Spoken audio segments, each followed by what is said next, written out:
temps de démarrer la deuxième journée de ce colloque. Donc, merci de vous installer. Et nous allons consacrer cette première partie de la matinée à différentes présentations.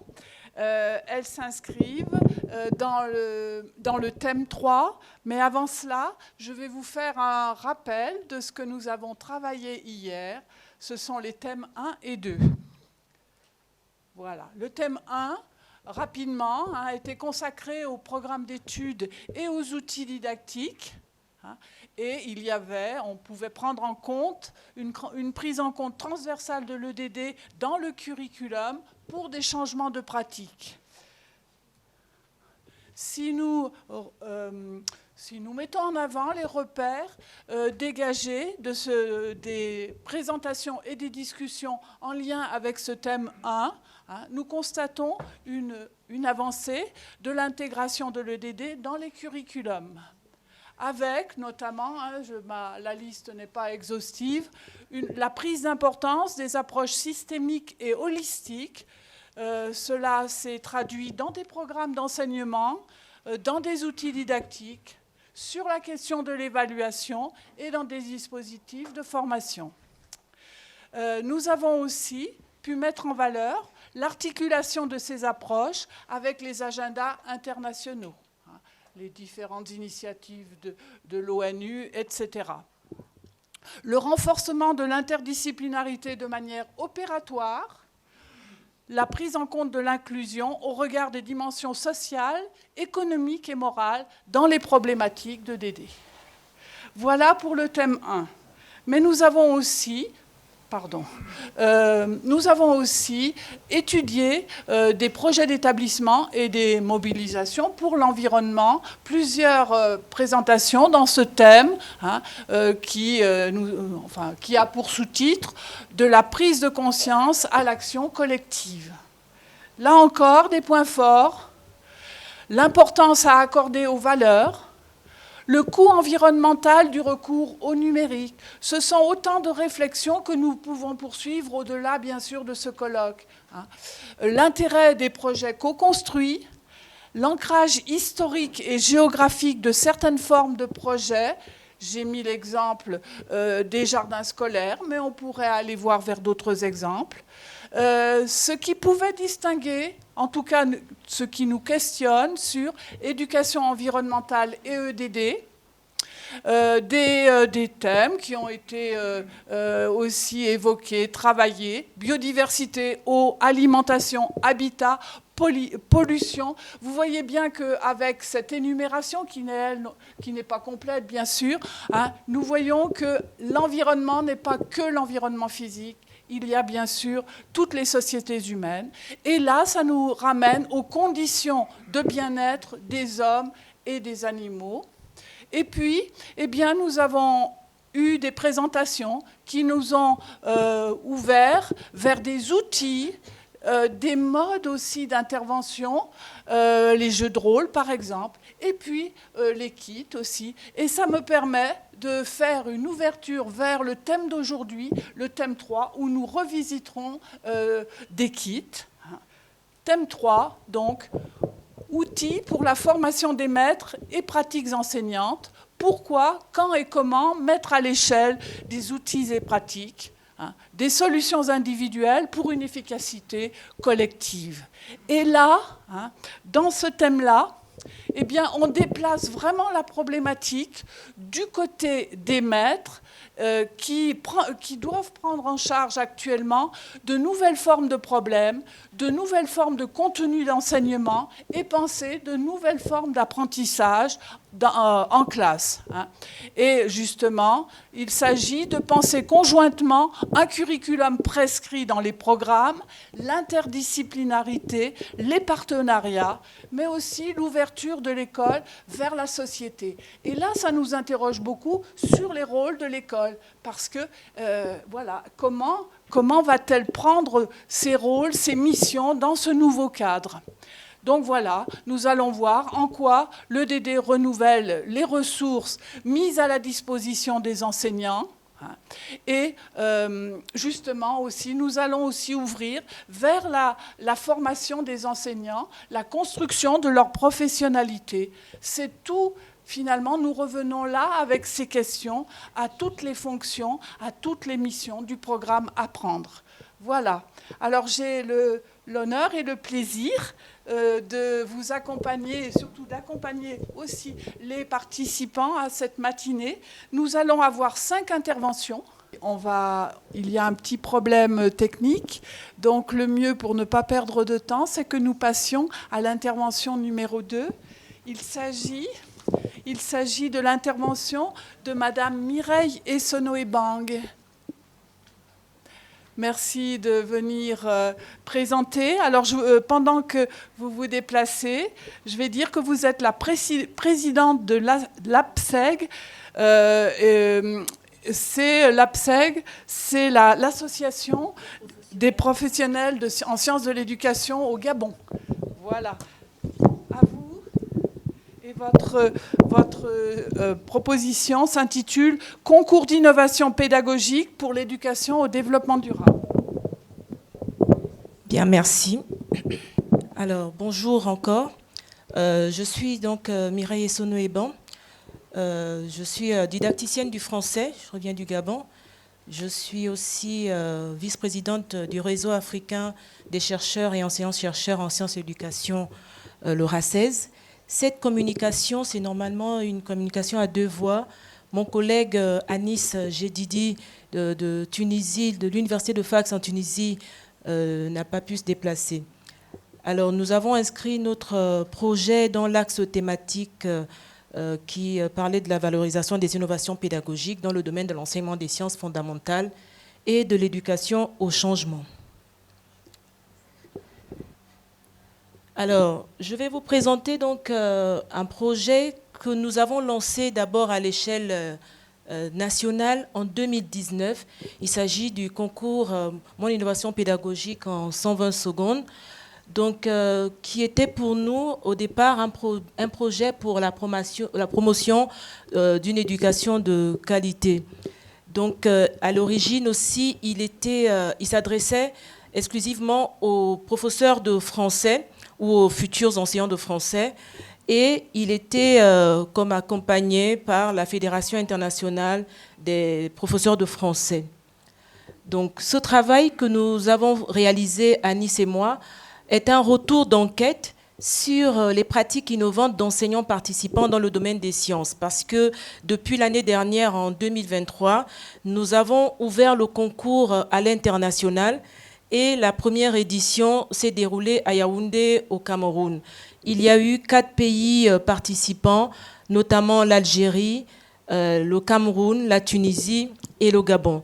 Au niveau de cette première affiche, cette première diapo, vous voyez sur l'extrême droite les finalistes du concours qui sont venus donc à Yaoundé pour la célébration. Et cette célébration, par contre, on tient toujours à la faire au mois de novembre, en hommage justement à la célébration du professeur de français.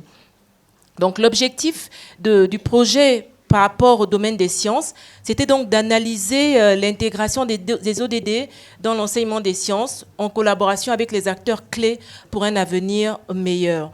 Il faut rappeler que le thème du concours pour l'année 2023, nous l'avons choisi de manière collégiale avec le comité de pilotage qui est représenté, c'est-à-dire que chaque personne de pays représente, fait partie du comité de pilotage. Et nous avons décidé que pour le concours, de façon pérenne, on va axer la thématique sur l'éducation et développement durable, en axant l'année dernière sur les ODD 4 et les ODD 9. Donc on a eu, comme on l'a dit, 4 pays engagés dans les défis mondiaux comme le changement climatique. Nous avons ensuite, pour analyser ces vidéos, donc on a eu plus d'une 50aine de vidéos, hein, mais elles n'étaient pas toutes dans le domaine des sciences. Donc celles que nous présentons ici, c'est vraiment que celles qui sont axées dans le domaine des sciences. Et nous avons réalisé un questionnaire après, bien sûr, la publication des vidéos, uniquement à ceux qui avaient participé. Et ce questionnaire qui comportait 24 questions nous a permis de mieux comprendre l'apport des disciplines dans l'éducation au développement durable. Et les résultats ont révélé déjà une certaine familiarité avec les ODD, une compréhension de l'importance des sciences exactes dans la gestion durable des ressources naturelles et le besoin de formation pour une intégration efficace. Et puis, ces résultats mettent aussi en évidence l'importance d'une éducation inclusive et de la coopération internationale pour les générations futures. Alors, le contexte et l'enjeu, donc j'avais déjà dit que c'était en 2019. Donc, les objectifs de l'activité réalisée. Donc, objectif principal, c'est de consolider la compréhension des enjeux du développement durable en alignement avec les priorités nationales. Le concours vise également à faire face aux défis mondiaux grâce à l'intégration des ODD dans les programmes scolaires. Alors nous avions déjà pris de l'avance au Gabon parce qu'en 2022, nous avons initié une formation au niveau de l'APSEG à l'endroit des enseignants et futurs enseignants allant du pré-primaire à l'université sur l'intégration des objectifs de développement durable. Et on s'était rendu compte en 2022 que déjà même la connaissance des ODD n'était pas aussi... évidente qu'on l'imaginait. Donc, il y avait donc besoin déjà d'en parler avant de parler justement d'observer ou d'intégrer. Voilà. Donc, on a fait une formation pour voir dans ces différents niveaux ce qu'il en était exactement des ODD. Et c'est le point commun, parce qu'il y avait différentes disciplines, le point commun, c'était simplement que ça se passait en français et c'était dans un cadre, le cadre de l'AUF Gabon. L'enjeu crucial à travers ce projet, c'est donc l'amélioration de l'enseignement des sciences. Chez nous, c'est assez criard parce qu'il n'y a pas beaucoup d'enseignants de sciences. Donc, enjeux de durabilité mondiale, tels que changement climatique, qui nécessitent une éducation adaptée pour préparer les futures générations à relever ces défis. Alors, sur l'extrême droite, vous voyez à peu près le nombre de vidéos par niveau d'enseignement et par pays. En vert, c'est la Tunisie. En jaune, c'est au niveau du Gabon. Et en rouge, au Cameroun. En bleu, c'est l'Algérie. De façon générale, on peut voir qu'il y a eu une forte participation, disons une forte...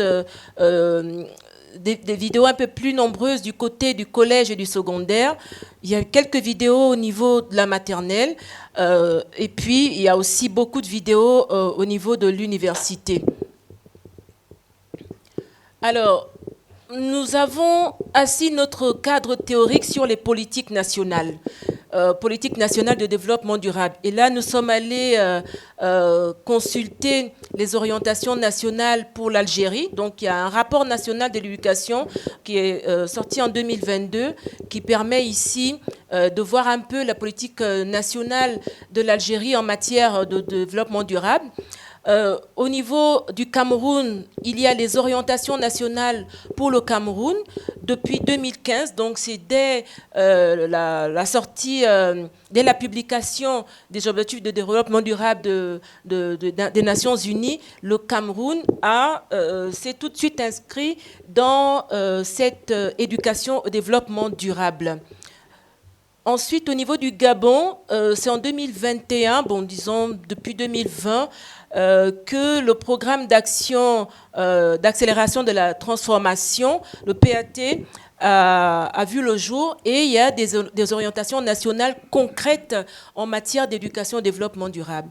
Et au niveau de la Tunisie, nous avons consulté les travaux de Mansour 2020 sur les orientations nationales pour la Tunisie. Donc ces pays, comme il est dit, investissent dans les ressources humaines et intellectuelles pour relever donc, les défis du XXIe siècle en ouvrant la voie à un avenir plus équitable et durable. Alors, en écoutant le collègue Ndia hier, je me suis rendu compte que finalement, oui, c'est vrai qu'on fait une recherche-action parce qu'on veut lier ici la théorie à la pratique. On a réalisé un questionnaire, mais je me suis dit peut-être qu'on devrait plutôt orienter de manière concrète sur l'approche par solution. Hein, et je vais proposer cela à mon collègue parce que, effectivement, je l'ai dit hier, 2015-2025, l'année prochaine, ça fait 10 ans.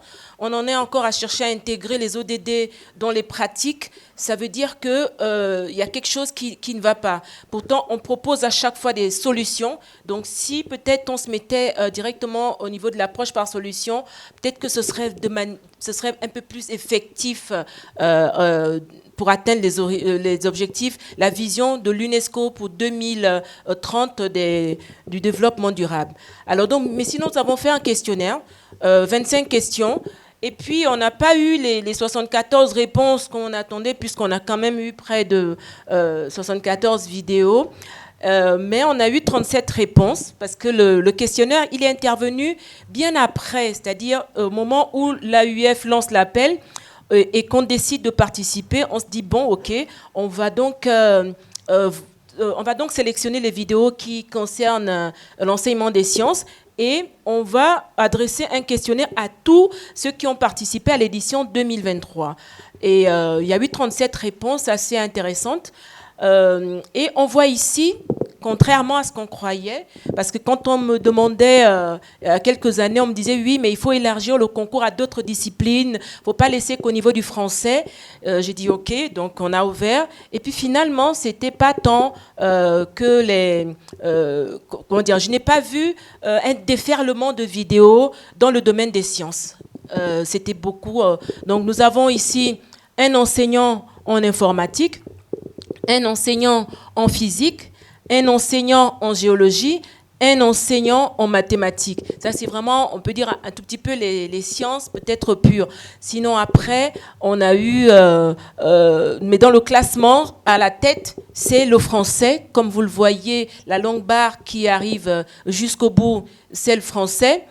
Et après le français, on a, je pense, l'histoire géo, on a l'informatique. Les mathématiques viennent, disons, en 4e, 5e position.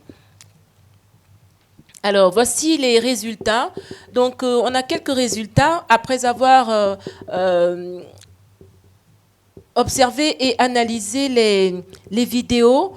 Donc, on a, ça relève une certaine, comme on a dit, familiarité de manière générale avec les objectifs de développement durable, mais on a aussi observé des lacunes dans leur intégration effective dans les programmes.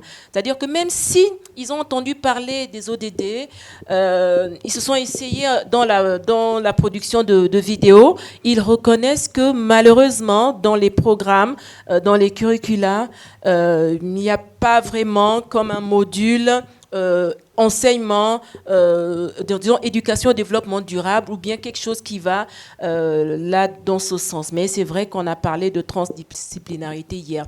Alors, intérêt marqué pour l'innovation pédagogique au développement durable avec un besoin identifié de formation et de ressources supplémentaires. Ça, c'est dans les 4 pays. Importance des sciences exactes dans la gestion des ressources naturelles, ça c'est incontestable, mais il demande des méthodes pédagogiques novatrices, d'où justement l'intérêt de ce concours. Collaboration entre écoles, entre universités, entre communautés pour soutenir les ODD. Et nous avons bien aimé cette coécriture, parce qu'on a fait aussi un article, cette coécriture de ce travail. Ça montre ici qu'il y a un véritable intérêt pour travailler ensemble dans peut-être la promotion des ODD. Et puis l'importance des partenariats intersectoriels dans ce domaine. Donc, à l'extrême droite, on leur a quand même posé une question, c'est la question 5. Êtes-vous familier avec les objectifs de développement durable des Nations Unies ? Il y a quand même eu 3%, disons 3 personnes, je pense, qui ont avancé. Pas du tout. Pas du tout. Pourtant, c'est des gens qui ont participé au concours, mais qui n'étaient pas familiers de ces objectifs de développement durable. Moyennement, vous voyez quand même que ça prend une bonne part. Et puis, parfaitement, il y a environ je pense, une trentaine de pourcentages. Alors, toujours dans les résultats, on a aussi, on est arrivé à une forme d'intégration. Donc, le résultat nous montre une forme d'intégration partielle des ODD dans les cours. Donc, on a comme l'impression que ce sont des initiatives individuelles d'intégrer des ODD, mais que ce n'est pas des initiatives institutionnelles, voilà, de manière fixe. Perception du lien entre l'inclusion sociale et les enjeux environnementaux. Et puis, il pense l'innovation pédagogique comme une nécessité pour l'éducation au développement durable. Avantage d'intégrer les ODD dans les programmes d'études. Merci. Alors, voici ici quelques vidéos d'innovation pédagogique dans le domaine des sciences. Donc, c'est ce qu'on a eu, Cameroun, Tunisie, Libreville, Ngaoundéré. Et puis là, je vais demander juste de faire écouter ça, d'accord, parce que c'est un exemple d'innovation dans la science.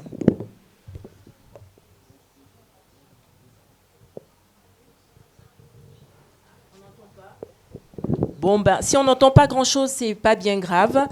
Mais voici une innovation de la Tunisie. Donc, et c'est quelqu'un qui est dans le domaine des sciences. Elle est enseignante à l'université. Elle forme de futurs enseignants aussi. Voilà. Je vais passer dessus parce qu'il n'y a pas le son. Donc, alors, on a fait une analyse de quelques vidéos lauréates. Je vais passer donc à la conclusion. En conclusion, les innovations proposées sont des initiatives personnelles qui tentent de matérialiser l'enseignement des sciences en vue du développement durable. L'implémentation de l'éducation et du développement durable par les systèmes éducatifs en Afrique demeure donc limitée et les obstacles à surmonter sont nombreux. Conclusion principale, ce sont les défis, je suis en train de terminer, les défis multidimensionnels, donc transformation des mentalités et prise de décision collective, intégration des ODD dans les programmes scolaires, formation des enseignants et financement des activités pratiques, motiver les apprenants à s'engager activement, perspective, c'est développement de pédagogie active, promouvoir les concours éducatifs axés sur les ODD, et exploitation des vidéos d'innovation pédagogique. Donc, ces vidéos sont sur nos sites YouTube, Mon Innovation Pédagogique, ou alors sur Facebook, vous tapez Gabon, Mon Innovation Pédagogique, ou bien Tunisie, disons les différents pays. Mieux intégrer les contenus relatifs aux ODD, produire et développer des ressources sur les ODD. Et nous tenons à remercier ici le programme Apprendre, à remercier nos équipes qui ne sont pas venues, donc l'Algérie, la Tunisie, le Gabon, le Cameroun. Et voilà, la dernière vidéo, c'est déjà celle qui présente ici l'édition 2024 du concours, qui est en cours, parce que nous avons toujours le thème du développement durable, mais nous avons accès vers une société inclusive et durable, transformer l'éducation avec l'intelligence artificielle, et nous recevons encore les vidéos jusqu'au 30 juin. Je vous remercie. Merci beaucoup pour cette intervention beaucoup plus riche encore que ce qu'elle donne à voir ici. Nous retiendrons donc cette initiative originale, un concours qui permet d'intégrer l'EDD dans les enseignements et notamment en sciences. Gros intérêt aussi dans ce que vous avez dit sur la mobilisation de plusieurs disciplines. Vous-même étant en français, on aura donc, ça c'est intéressant, plusieurs pays. Et puis la perspective d'une recherche-action. Donc on est sur un projet très dynamique et qui va évoluer encore.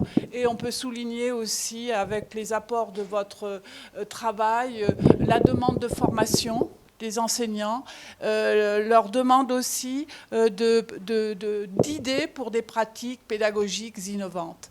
On va passer maintenant à la troisième présentation, les enjeux d'une éducation au développement durable. Et nous entendons Mathieu Farina de la Fondation La Main à la Pâte. Bonjour à tous, merci pour l'invitation déjà, pour le colloque, pour tout ce qui se passe ici. Je suis ravi de participer avec vous. Et moi, je travaille pour la Fondation L'Âme à la Pâte, on en a un peu parlé hier. Donc à la Fondation, on produit des ressources pédagogiques, on fait la formation pour des formateurs, pour des enseignants, essentiellement en France, mais aussi à l'international. J'en reparlerai à la fin. Et autour des sciences, c'est une fondation qui a été formée il y a une trentaine d'années maintenant. On développe des projets scientifiques dans plein de domaines, en partenariat avec la science le plus souvent. C'est un de nos credos, on va dire. On fait des ressources qu'on teste en classe et qu'on met ensuite à disposition sur le site. On fait ça sur différentes thématiques. Et une des thématiques qui m'intéresse, moi, c'est celle de l'éducation au développement durable, de l'écologie. Et je suis venu vous parler de ça. Et je suis venu aussi vous parler de comment implémenter des connaissances issues du domaine de la psychologie sur les questions d'éducation. On va voir que ça fait écho un peu à ce qui s'est dit hier. D'accord, donc en gros je voulais vous montrer j'ai toujours pas compris le bouton, je crois. Voilà. C'était des coupes de presse sur la biodiversité qui disparaît. Et en fait on voit que c'est un sujet qui est traité dans l'actualité, mais qui est traité moins que le changement climatique. Et ça pose question, ça nous fait réfléchir sur le fait que c'est probablement une partie de la crise environnementale qu'on comprend moins bien. Pourtant, elle nous touche directement, elle nous touche plus que le climat d'une certaine façon, parce qu'on est plus attaché à la faune, à la flore, aux montagnes, aux forêts, qu'on ne l'est à la température ou au CO2. Mais en même temps, c'est quelque chose qu'on comprend moins, qui est un peu plus distant, et surtout, on n'arrive pas à en percevoir les causes. En tout cas, le grand public ne voit pas toujours les causes pour lui. Qu'est-ce que ça va changer pour moi qu'une espèce disparaisse ?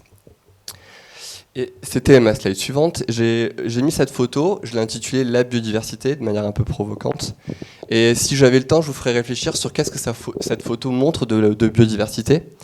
Et ce que le grand public voit ici, souvent, c'est d'abord les grosses bêtes, quoi, hein, le lion, les animaux qui sont derrière, les herbivores.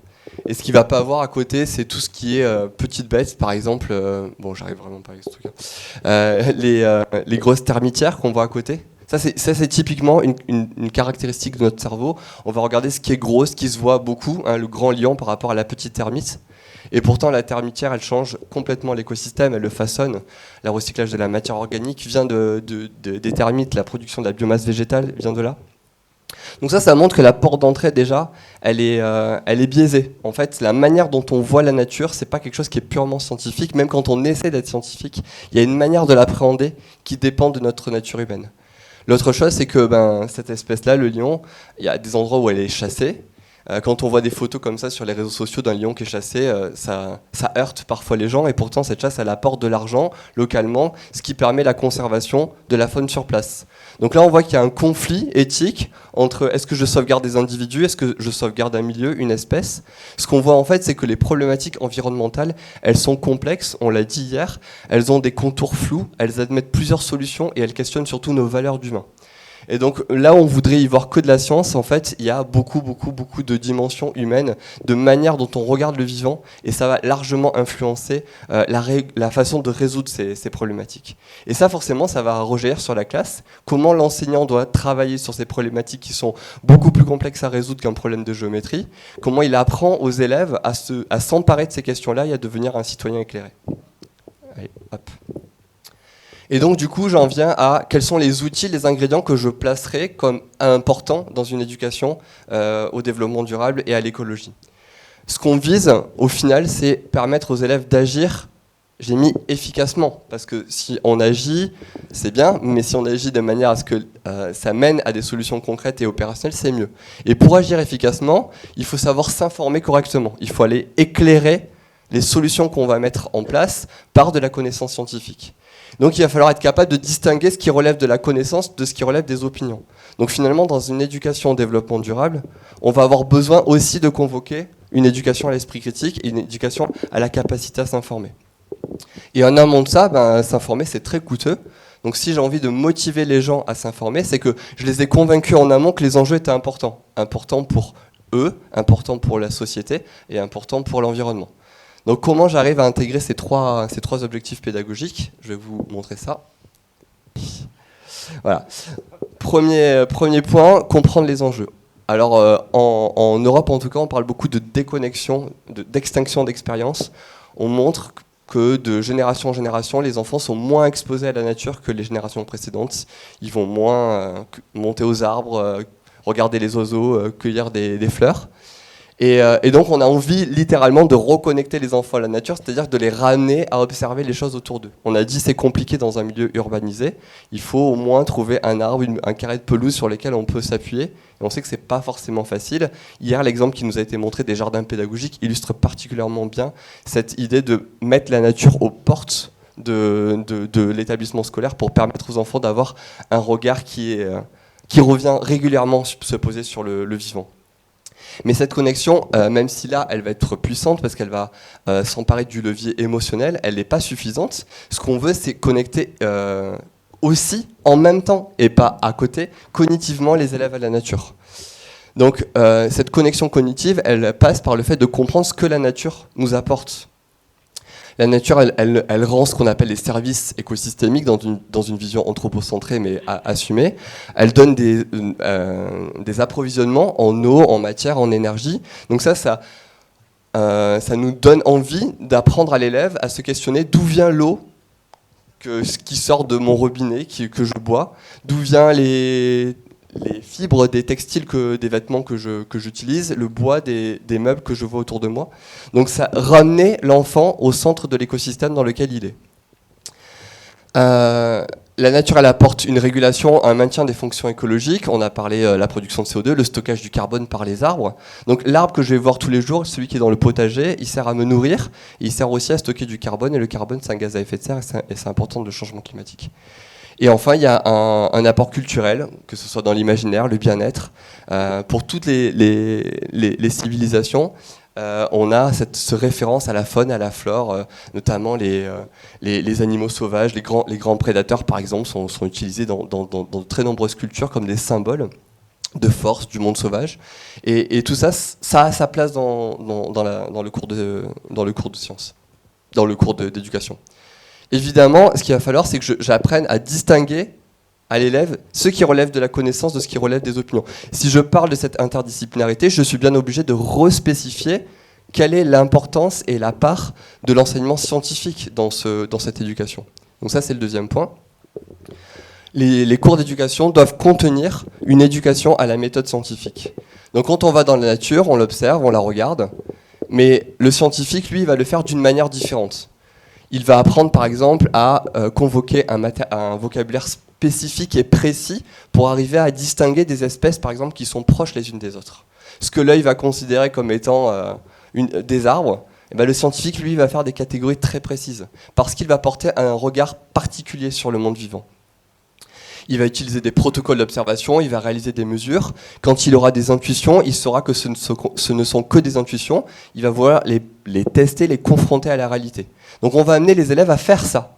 On va les amener eux-mêmes à être en situation de questionnement et de régler ce questionnement par une démarche scientifique dont ils comprennent les enjeux. Je donne un exemple. Quand on était petit, nous en France, on jouait à un jeu qui s'appelle le Qui est-ce. Donc en fait, on avait la photo d'un personnage, par exemple Mathieu, et l'autre, il devait trouver parmi 20 personnages qui était le personnage que l'adversaire avait dans sa main. On va poser des questions comme ça. Est-ce qu'il a des lunettes? Oui, non. Et en fonction, on enlève les personnages qui n'ont pas de lunettes. Est-ce qu'il est brun? Est-ce qu'il est blond? Est-ce qu'il a les yeux marrons? Etc. Ce qu'on faisait en fait, sans le savoir, c'est une clé de détermination, comme on fait après à l'école, quand on apprend aux élèves à utiliser des clés de détermination pour reconnaître la nature. Nous, on a construit un jeu du qui est des oiseaux, où on pousse les élèves à faire la même chose. Ils jouent à un jeu où ils cherchent à trouver le nom de l'oiseau de l'adversaire. Ils se posent des questions. Mais en fait, ils ne vont pas y arriver. Et on va les laisser ne pas y arriver pendant 5 minutes. Un tout petit peu de frustration. Mais ensuite, on va leur donner une solution, c'est du vocabulaire scientifique, une planche d'anatomie. Et les élèves qui rechignent souvent à utiliser du vocabulaire scientifique parce que c'est fatigant, parce que c'est coûteux, parce que c'est technique, cette fois, ils vont être contents de l'avoir parce que ça va guider leur regard et ça va leur permettre de poser les bonnes questions et d'arriver à résoudre le défi posé par le jeu. Vous voyez, on a créé une situation pédagogique qui pousse les élèves à s'emparer d'un outil, le vocabulaire technique, pour avoir une approche plus scientifique, plus objective du monde vivant, et on leur fait ainsi comprendre ce que c'est la science. J'ai mis une pédagogie explicite, parce que dans ces jeux, le piège, c'est qu'on joue, on s'amuse, mais après on ne comprend pas pourquoi. Donc il faut revenir à la fin dessus, et permettre à l'élève de comprendre pourquoi le vocabulaire est important dans le cadre d'une observation scientifique. on s'est amusé à faire le même jeu avec une faune très diversifiée. Et aux Comores, on a créé un jeu avec les oiseaux des Comores, ça marche très bien. Donc c'est facile à faire et ça permet d'aller un peu partout et d'utiliser le même kit et de favoriser le même type d'apprentissage. Le dernier point, c'était agir efficacement. Comment faire ? Le défi pour l'éducation au développement durable, c'est d'articuler le local et le global.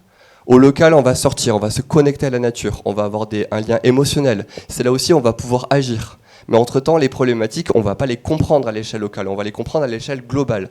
Donc au cours du projet, on va essayer de passer à toutes ces échelles. On va commencer par investir le milieu qui est autour de nous. Ensuite, on va apporter des connaissances scientifiques qui vont nous permettre d'aller au-delà. Et ensuite, on va revenir sur le local parce que c'est là où on peut agir. Alors qu'est-ce que c'est agir ?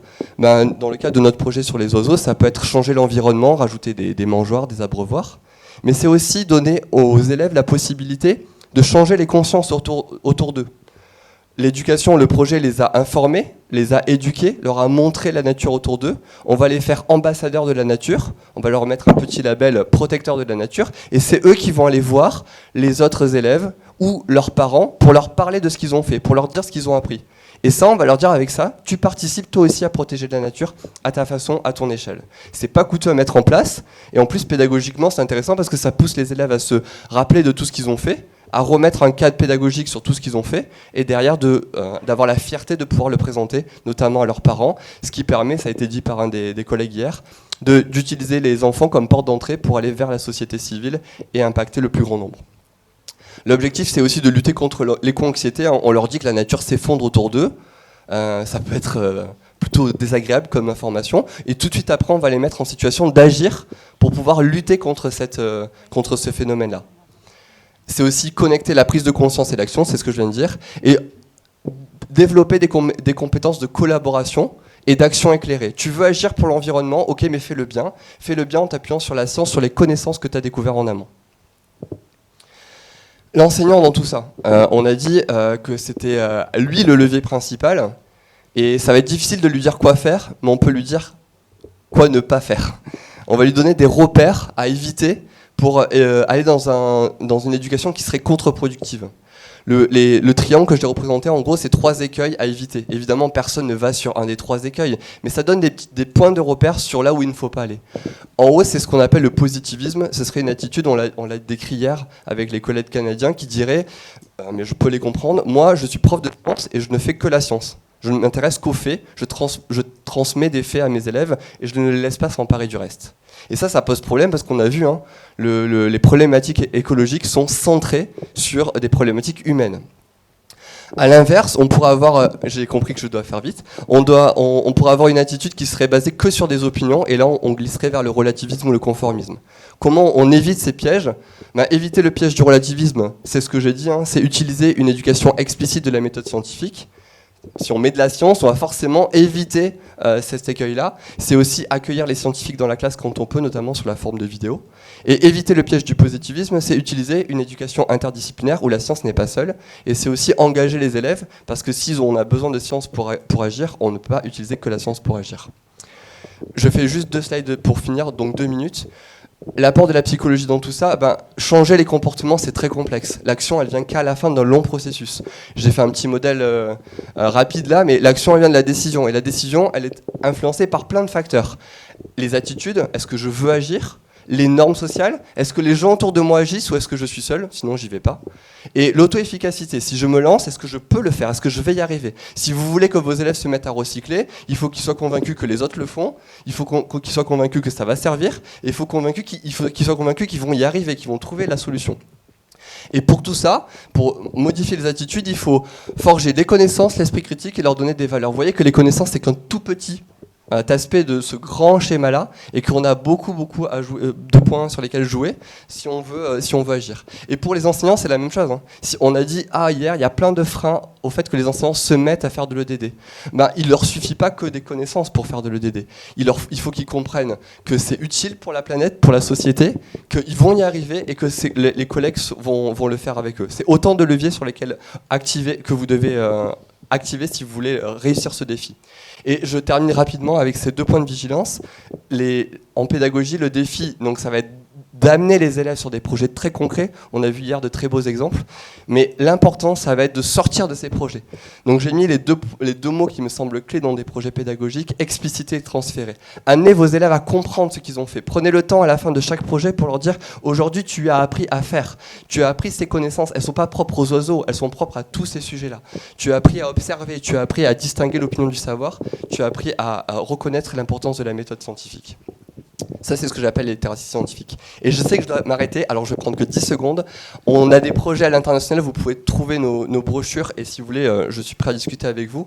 On a un séminaire international, je vais me faire tuer par Clara si je ne le dis pas. Donc je le dis, c'est du 2 au 6 septembre, et vous pouvez candidater si ça vous intéresse. On sera ravis de travailler avec vous et de vous accueillir. Je suis désolé. Merci. Merci beaucoup Mathieu. Et là encore, derrière cette intervention déjà consistante, beaucoup de choses encore. Je retiendrai 2 choses, c'est forcément peu par rapport à tout ce qui est dit, mais c'est vrai pour chaque intervention. Finalement, dans les préoccupations de l'EDD et dans ce qu'elle considère, et dans ses objets aussi, ici c'était la nature, des points de vue, finalement, on n'aborde pas la nature de la même manière, des points de vue différents. Hein. Donc là, c'est aussi comment on installe une éducation à l'EDD. Et puis, il m'a semblé dans cette intervention qu'on pouvait déceler une tension entre la nécessité d'engager les élèves, hein, et jusque même des jeunes élèves, la nécessité de les engager, mais aussi par derrière ce que peut contenir tout ce qu'on pourrait faire pour les engager. Et là, il y a par derrière ton intervention, il y a eu des formes d'injonction. Donc, il y a une tension entre engager, rendre émanciper, rendre capable de décider, et toute cette formation qui, quelque part, passe par des étapes, et notamment des apprentissages scientifiques. Merci. On revient à la proposition numéro 1 dans vos programmes. Et là, on vous souhaite beaucoup, beaucoup de réussite technique. Hein. Merci beaucoup pour l'énergie positive. Et je suis désolée, je réitère mes excuses du fait de connexion technique et d'arrangement. Donc, il est très spécifique, ce logiciel, parce que... Voilà. Parce que donc c'est pour démontrer également comment est-ce que dans la présentation même, dans la manière de concevoir les présentations, on peut pratiquer l'esprit constructiviste et l'approche systémique. Donc je disais tout à l'heure qu'il y a 3 schémas conceptuels qui structurent la présentation. Le premier schéma conceptuel concerne le résumé, objectif et contexte. Alors, ça part de la problématique qui part des outils didactiques pour préserver la richesse et la biodiversité comme levier de développement économique, intellectuel, social, culturel. Et il y a une expression très spécifique qui est utilisé maintenant, héritage des générations futures. Pour dire ici, pour parler de durable, on parle d'héritage pour les générations. L'Uwainzaf, ça veut dire que les enfants et les petits-enfants vont hériter. Donc voilà cette problématique. Et la vocation du Kit Madère, c'est d'engager des initiatives qui vont intégrer l'éducation du développement durable au dispositif d'enseignement, c'est-à-dire de l'enseignement dans l'éducation au développement durable et l'éducation de développement durable à travers l'enseignement. Oui, et pour cela, il y a des ressources qui ont été utilisées. Vous voyez là-bas des exemples dans ce kit Madère qui est exposé sur l'autre pupitre là-bas. Et ces ressources obéissent au principe de simplicité, de réplicabilité Et c'est pour faire acquérir des connaissances, et également pour favoriser la créativité des enseignants et des élèves dans leur engagement. Concernant maintenant le contexte et les enjeux principaux de l'activité, il y a d'abord le paradigme qui n'est pas de moi, mais qui est relevé dans les différentes études. C'est-à-dire que par rapport à une biodiversité exceptionnelle, qui est pourtant constamment menacée, il y a une pauvreté alarmante de la population. Donc, à partir de ce paradigme-là, il est nécessaire d'agir sur le système éducatif pour effectivement arriver à des transformations des mentalités et décisions d'agir. Et d'où l'intégration des thématiques environnementales au dispositif d'enseignement et une perspective interdisciplinaire et transdisciplinaire. Les objectifs de l'activité réalisée, c'est-à-dire les objectifs des activités dans le cadre du kit Madère, c'est de transmettre les connaissances, faire adopter une approche plus holistique et participative, développer un ensemble de compétences et pour l'implication citoyenne. C'est très important parce que c'est donc la prise de responsabilité qui est générée ici. Et le cadre théorique auquel s'adosse la pratique, c'est l'approche systémique éducative. Et j'aime bien le terme reliance des faits, qui est une notion qui a été promulguée par Edgar Morin. Et donc tous les faits sont interreliés. Il y a une interaction qu'il faudrait manifester, qu'il faudrait mettre en valeur, à partir des situations, à partir des phénomènes naturels, des changements climatiques, et ainsi que leurs impacts sur les expériences de vie des humains. Et tout à l'heure, dans la main à la pâte, on parlait déjà de psychologie. Justement, il y a la psychologie cognitive qui est ici sollicitée, parce que par la manipulation permanente des éléments du kit, il y a donc une certaine mémoire à long terme qui se constitue chez les élèves. Et cette mémoire à long terme facilite l'arrivée de nouvelles connaissances dans la mémoire à court terme. Et ainsi, il y a des strates de connaissances qui s'effectuent, d'autant plus que dans cette méthodologie, les kits sont utilisés dans les 7 disciplines. Dans les 7 disciplines, sciences et vie de la Terre, géographie, calcul, français, malgache, et l'équivalent de l'instruction civique, également dans l'étude l'EPS. Maintenant, nous allons aborder, voilà, en ce qui concerne la méthodologie. Bon, oui, maintenant, on part à la méthodologie. Voilà. Donc, comment s'effectue l'implémentation du kit Madère? D'abord, il y a eu les modules de formation, et ensuite un guide avec des fiches pédagogiques sur les 7 disciplines pour les instituteurs. Et les écoles qui ont été identifiées ont été dotées du kit Madère. Et ça, c'est à l'aide des partenaires techniques et financiers. Il y a eu donc, ce sont les partenaires techniques et financiers, en fait, qui identifient les écoles, puisque c'est dans leur zone d'intervention, par exemple. Oui, Sylvain, vas-y. Oui. Donc les partenaires financiers, ainsi que le partenariat avec les services déconcentrés, c'est-à-dire les directions régionales du ministère de l'Environnement, les directions régionales du ministère de l'Éducation nationale, ainsi que les circonscriptions scolaires et les zones d'action pédagogique ou les ZAP.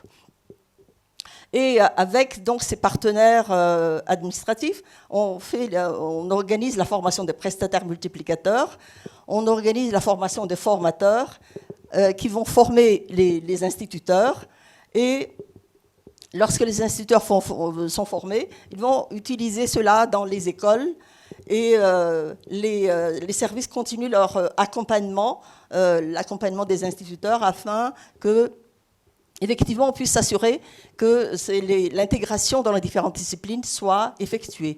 Et il y a eu déjà une certaine évaluation, mais par échantillonnage, c'est-à-dire comment les instituteurs se débrouillent avec cette formule d'intégration et quels sont les effets chez les enseignants et également chez les élèves. Et il reste à faire la capitalisation ainsi que la mise à l'échelle qui est très importante puisque actuellement on travaille sur 6 régions seulement il faudrait que donc les points d'interrogation là-bas c'est comment est-ce qu'on pourra continuer pour effectivement déployer ce kit Madère dans tout Madagascar afin d'augmenter les impacts et les effets. Les résultats, donc depuis 2013, je parle ici de 2013 parce que en fait le kit Madère a été conçu en 2007. En ce moment-là, je travaillais au GTZ, actuellement GIZ, mais depuis 2013, le GIZ a confié au Centre de recherche d'éducation environnementale, CRE, le déploiement de kit Madère. Et donc là, on part de la date de 2013 où il y a 300 établissements scolaires qui ont été formés avec 1500 enseignants et 10 000 élèves à travers les 6 régions d'intervention. Et on peut parler de connaissances acquises, instauration de relations affectives des enseignants et des élèves et des communautés également vers la sauvegarde de l'environnement, ainsi que du développement d'actions et d'attitudes pratiques. Par exemple, chez les élèves, il y a le souci de l'hygiène corporelle, le nettoyage de la salle de classe, qui sont des indicateurs de santé et de bien-être. Donc, c'est venu après l'utilisation du kit Madère, bien entendu. Et dans la protection de l'environnement proprement dite, le reboisement scolaire, l'entretien de jardins fleuris ou des jardins potagers. Et on constate également l'amélioration de la qualité de l'éducation, la facilitation du processus enseignement-apprentissage et ce qui est très important et qui est un indicateur très apprécié, l'amélioration des taux de performance des élèves dans l'augmentation de taux de réussite au CEPE, le certificat d'études primaires, qui est un examen officiel et qui est encore apprécié surtout dans le monde rural et que les élèves passent en T5. Et bon, voilà en ce qui concerne la méthodologie. Maintenant, on va passer à la conclusion. Il y a le kit Madère, c'est donc la preuve de cette possibilité d'instauration des mécanismes d'intégration générale de l'éducation et de développement durable dans le programme scolaire. C'est vraiment une intégration, mais pas une matière à part. Et les activités à l'intérieur des salles de classe est également connectée avec les activités à l'extérieur des salles de classe. Et le kit Madère est un de ces outils qui pourrait illustrer et clarifier la capitalisation des connaissances et le savoir-faire. Et c'est un outil qui facilite l'éveil des sens et des enfants en classe et durant les activités. La pérennisation, la question qui se pose, c'est la pérennisation du kit Madère. Et cette pérennisation, jusqu'à maintenant, a été possible grâce à la collaboration avec les structures nationales, c'est-à-dire les 2 ministères, ministère de l'Éducation et du Développement durable et ministère de l'Éducation nationale, ainsi que les services locaux déconcentrés dont je parlais tout à l'heure, les DREN, les DRED, les CISCO et les ZAP. Quelles sont les perspectives et les recommandations par rapport à tout cela ? Il y a, donc, puisque le kit Madère est la preuve de cette possibilité, et il faudrait, dans une perspective, j'espère, prochaine, pouvoir aller dans le secondaire maintenant, parce que là, c'est les primaires. Mais ce serait dans une autre forme de package conceptuel et opérationnel. Et bien entendu, selon une évolution graduelle et on envisage des cartes conceptuelles numériques, c'est-à-dire que les élèves du secondaire auraient des informations qu'ils doivent structurer et qu'ils doivent donc comprendre d'abord avant de structurer et qu'ils doivent présenter sous forme de schémas conceptuels et ensuite ça pourrait être créatif et augmenté. Alors les chantiers, c'est l'harmonisation des démarches en éducation de développement durable, la promotion des échanges entre les différents acteurs pour multiplier les effets et les impacts au niveau des bénéficiaires, de l'école des primaires, des enfants et de la population tout entière, puisque les communautés, les parents des élèves interviennent également dans les pratiques en dehors des salles de classe. Et également, ce serait profitable de créer une plateforme d'échange entre les acteurs en éducation au développement durable qui utilisent le kit Madère. Et finalement, on parlait déjà hier de l'accord cadre entre le ministère de l'Environnement et du Développement durable et le ministère de l'Éducation nationale qui a été signé en 2020. Et il serait profitable de vraiment déployer cet accord cadre et d'aller agir de manière continue pour que ce document officiel pour l'intégration de l'éducation et du développement durable dans les programmes officiels des écoles soit adopté dans tout Madagascar. Voilà, j'ai fini. Je tiens à remercier l'accompagnement qui a été fait par le professeur Jean-Pierre Chevalier et par Madame Sophie Debos pendant la réalisation des schémas conceptuels.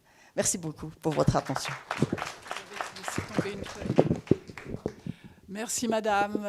Encore un exemple de dynamisme dans l'intégration de l'EDD dans nos pratiques.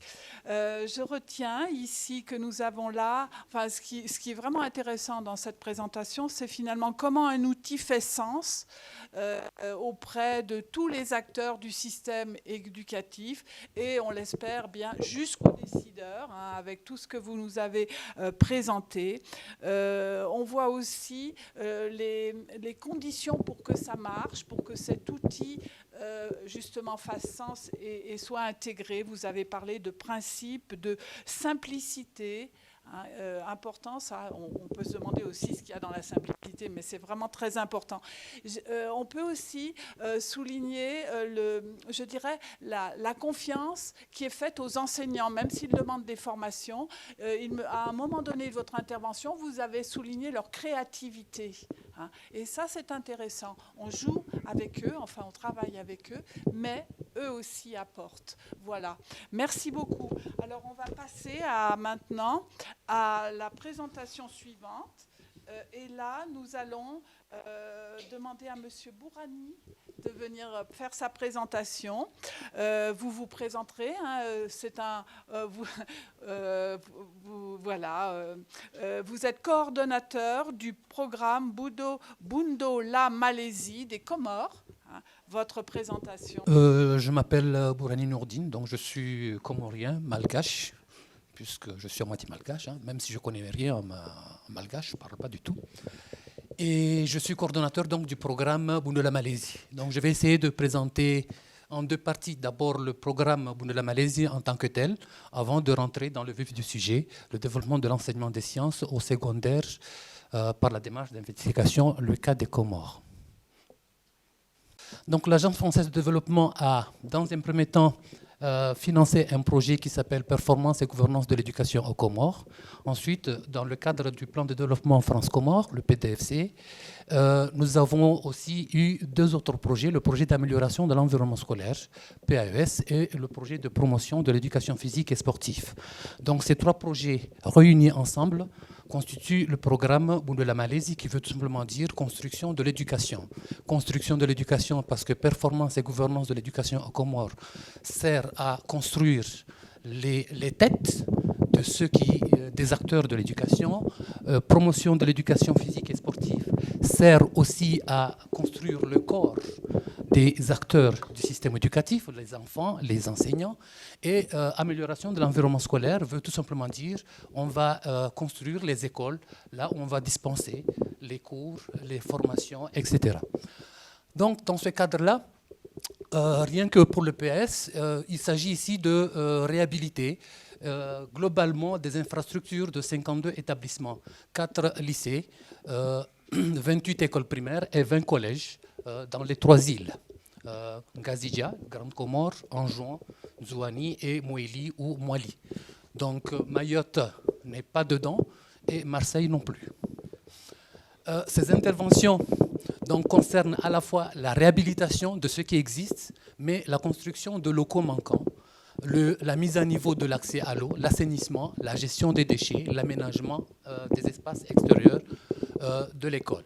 Il s'agira aussi dans ce projet de faire en sorte que au niveau du ministère de l'Éducation et plus particulièrement dans les systèmes éducatifs en général, il y ait mise en place d'un pôle qui sera chargé de l'infrastructure pour essayer de conserver un peu ce patrimoine. Donc la fin du projet va coïncider avec la mise en place d'un guide qui va à la fois définir les normes d'un établissement, mais aussi comment réhabiliter ces établissements-là.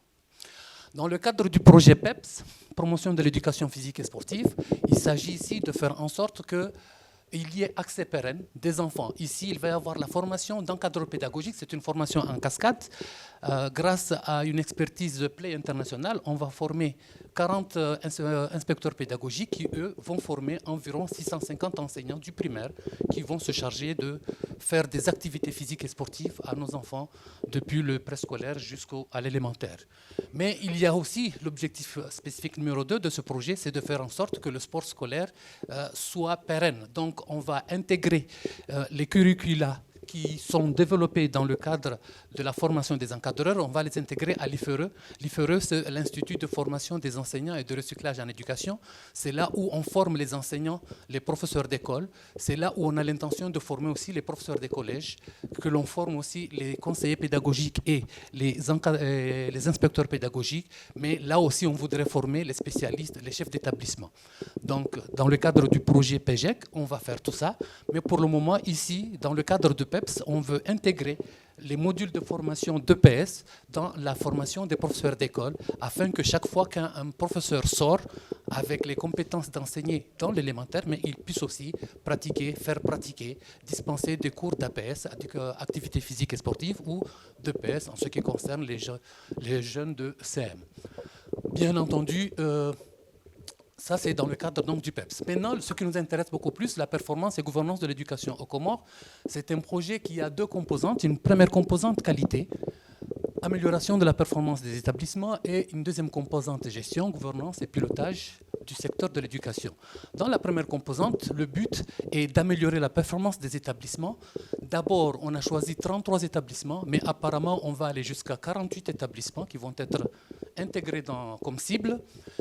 Et ici, on veut faire en sorte que, c'est la question qui était discutée un petit peu hier, dans le cadre des projets d'école, par exemple, on va former les chefs d'établissement, mais aussi on va former des conseils d'école et des conseils d'administration à la gestion de l'établissement pour que ce ne soit pas une personne ou une équipe qui vient d'un établissement quelconque qui forme, mais que ce soit la population, la communauté éducative locale qui se charge d'élaborer des projets d'école, etc. Et dans le cadre de la gestion, il faudrait aussi que le ministère puisse être capable de suivre ce qui se fait au niveau local. Donc il va y avoir un renforcement des capacités de gestion pour assurer une meilleure fluidité, une meilleure lisibilité du secteur au niveau central, au niveau régional et au niveau local. Il faut dire que les Comores, nous avons une particularité qui n'appartient qu'à nous, pas parce qu'on est comorien, mais tout simplement parce qu'on n'est pas dans le continent. Donc nous avons 3 îles. S'il y a de la pluie, s'il y a du vent, si la mer est déchaînée, toute la communication est coupée. Donc c'est difficile aussi de gérer ce genre de choses. Ici, c'est peut-être plus loin entre Tana et Tamatave, mais on peut quand même y aller en voiture d'une manière ou d'une autre. Alors que quand il n'y a pas de vol, parce que il y a du vent, il y a des cyclones, quand il n'y a pas de visibilité, quand la mer se déchaîne, ni bateau, ni avion, donc Anjouan est coupé de la Grande Comore et Moéli aussi. Donc ça, c'est une difficulté qui fait qu'on veut faire en sorte que même si on est coupé, mais ceux qui sont dans les îles, les directions régionales, puissent être capables de gérer en attendant que le temps se calme. Donc dans ce cadre-là, la deuxième composante, je commence par la deuxième composante, qualité, appui au pilotage du système scolaire. Donc c'est ici que l'on va essayer de faire en sorte que la collecte de données puisse être efficace, fiable, que la carte scolaire puisse être maîtrisée dans tous les pays, mais il y a aussi l'appui au renforcement de l'hygiène, c'est-à-dire l'inspection générale de l'éducation nationale. Et sur cette sous-composante ou cette activité-là, on se joint avec Apprendre, puisqu'Apprendre va travailler avec l'hygiène pour améliorer la professionnalisation des maîtres. Et là-dessus, nous devrons être complémentaires. Les activités qu'eux, ils ne peuvent pas le faire, on est prêt à les faire à leur place pour compléter ce qu'ils font. Et ce que nous ne pouvons pas faire, on leur laisse faire. La deuxième sous-composante dans cette activité, c'est l'amélioration des services donc, de l'ONEC et OEC. ONEC, ça veut dire Office national des examens et concours. C'est le service qui est chargé d'organiser les examens baccalauréat, BPC, CEP, mais aussi les concours d'admission quelconque au niveau national. Et OEC, ce sont les mêmes services, mais au niveau de chaque île, il y a l'adjoint qui vient là-dessus. Donc, on va essayer de mettre en place un plan pluriannuel de développement de l'ONEC et de son réseau pour essayer de moderniser les examens, mais aussi mettre en place des outils d'évaluation standardisés qui permettraient de mesurer la capacité du système à long terme. Dans la première sous-composante, dans la première composante qualité, et là-dessus je reviens sur la mise en œuvre des projets d'établissement, comme je le disais tout à l'heure, il s'agit de travailler avec... On a commencé avec 18 écoles primaires et 15 collèges, mais apparemment on va arriver jusqu'à la formation donc, de 48 établissements, à peu près 18 écoles primaires et 19 collèges, de manière à élaborer un projet d'école. Qu'est-ce qui se passe ? Ici, on va former les chefs d'établissement, les conseils d'école, la communauté, les professeurs, les élèves, de manière à ce qu'ils prennent en charge le fonctionnement, la qualité donc, de l'éducation dans leur établissement même. Ensuite, dans la deuxième sous-composante, c'est de faire en sorte qu'il y ait un plan de rénovation, transformation de l'IFERE, parce que comme on a dit, l'IFERE, c'est l'institut qui forme les spécialistes de l'éducation. Donc on voudrait que l'IFERE puisse être capable de former à la fois les professeurs d'école, les professeurs des collèges, les chefs d'établissement, les inspecteurs et les conseillers pédagogiques dans le temps. Ensuite, la troisième sous-composante, puisqu'elle est pressée de venir, c'est celle-là, l'appui à l'enseignement des sciences au collège et au lycée. Et là-dessus, c'est le thème que nous faisons. Donc, nous travaillons ici avec la Fondation La Main à la Pâte. Là, vous voyez le schéma qu'il y a là. C'est d'abord une des expériences que l'OCE a réalisé avec nous en essayant de sortir du gaz à partir des déchets. C'est la troisième formation qui a eu lieu.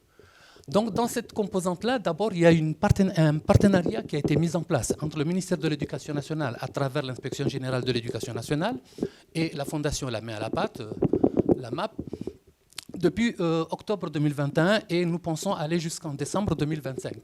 Il s'agit ici de 4 points importants, donc un renforcement de compétences des enseignants à travers une équipe qui serait formée par des conseillers, inspecteurs pédagogiques, mais aussi des enseignants-chercheurs et formateurs de l'université.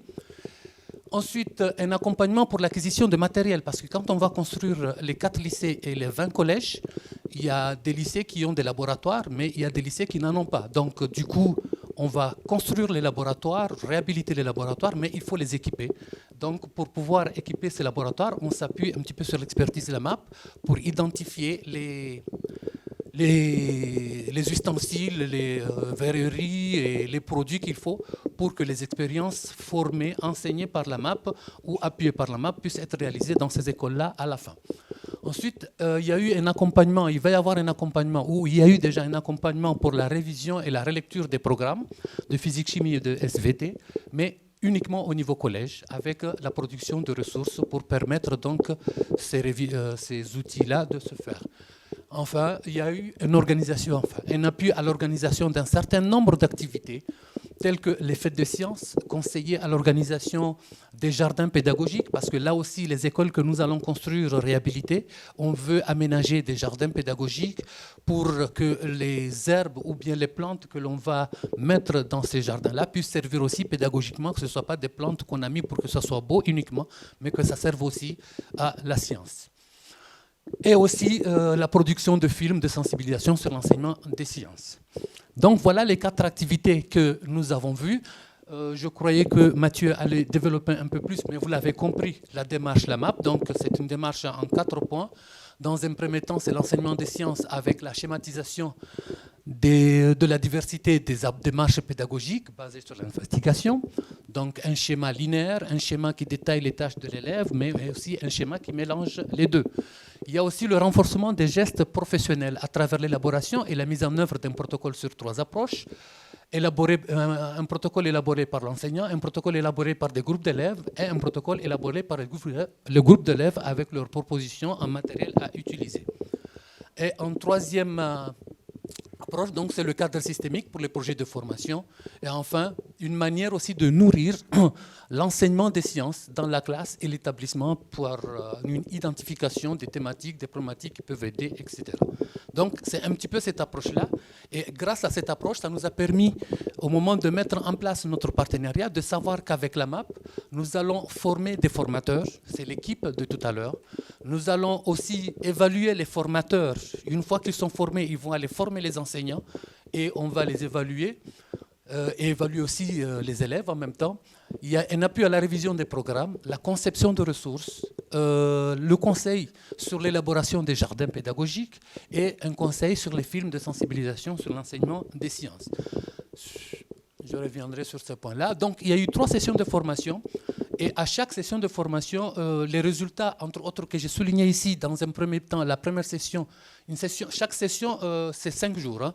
On forme l'équipe pendant 5 jours et l'équipe va descendre pendant quelques mois, 3-4 mois.